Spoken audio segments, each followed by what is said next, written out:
মাসিমা বলো। ওরা দরজায় কড়া নাড়লো। আমি দরজা খুলতেই মুখে মুখোশ ঢাকা কতগুলো গুন্ডা মার্কা লোক ভেতরে ঢুকে এলো। ওরা বন্দুক দেখিয়ে আগে আমাদের মুখগুলো বাঁধলো। তখনই তোমরা আমাদের বাঁচাতে দেবতার মতো ঢুকে এলে। কিন্তু কি হচ্ছে আমি তো কিছুই বুঝতে পারছি না। স্যার কোথায় গেলেন আমি একবার দেখছি। ধরা গেল না, পাঁচিল টপকে পালিয়েছে। তারপর কিছু বললেন উনি? আন্টি, কারা ছিল ওরা? হঠাৎ আপনাদের ওপর অ্যাটাক কেন? কারণটা বোধহয় আমি আন্দাজ করতে পেরেছি, তাই আর বেশি দেরি না করে চৌধুরী মল থেকে বেরিয়ে এসেছি। স্যার আপনি বলছিলেন না পরে আসার জন্য?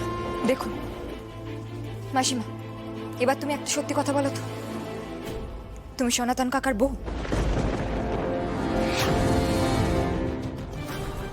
ফুলকি যে প্রশ্নটা করছে তার উত্তর দিন। আন্টি, আজ সকালে আপনি যখন আপনার মেয়েকে রাজমহল থেকে ফিরিয়ে নিয়ে আসতে গিয়েছিলেন তখন ওখানকার একজন বয়স্ক পুরনো বেয়ারা আপনাকে দেখেছিল, দেখে চিনতে পেরেছিল।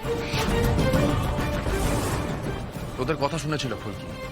মেবি সেই জন্যই আজকে এই মুহূর্তে আপনারা বেঁচে আছেন। তাই কাইন্ডলি ওর প্রশ্নের জবাবটা দিন আন্টি। আপনি সনাতন কাকার ওয়াইফ।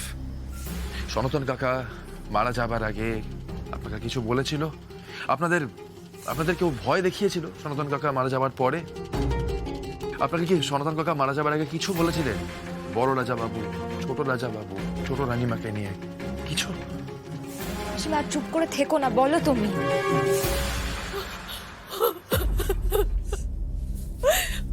আমি আমি ওই ছোট রানীমাকে ভয় পেতাম। আমি এখনো ভয় পাই ওই ছোট রানীমাকে।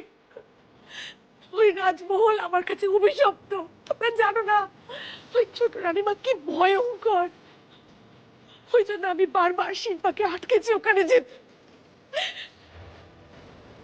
তুই ছাড়া আমার কে আছে? তোর কেউ নেই। তোমরা জানো না ছোট রানীমা কতটা ভয়ঙ্কর হতে পারে। আজ আজ তো ঠিক খুঁজে খুঁজে আমাদের বার করেছে আমাদের মেরে ফেলার জন্য। এক মিনিট মাসিমা, এক মিনিট। সকালবেলায় তো ঠিকানাটা তুমি শুধু আমাকে বললি, আর সেটা আমি স্যারকে বলেছিলাম এখানে আসার জন্য। তাহলে তাহলে ছোট রানীমা কি করে জানলেন? আর এত বছর পর তোমাদের মারার জন্য কি করে উনি ঠিক জায়গাতে লোক পাঠালেন? তার মানে স্যার, আমরা যে সনাতন কাকার পরিবারের খোঁজ করছি এটা ম্যাডাম জানেন, তাই জন্য ওদের মারার জন্য পাঠিয়েছে। নাহলে ওদের মারার কোনো কারণই থাকতে পারে না।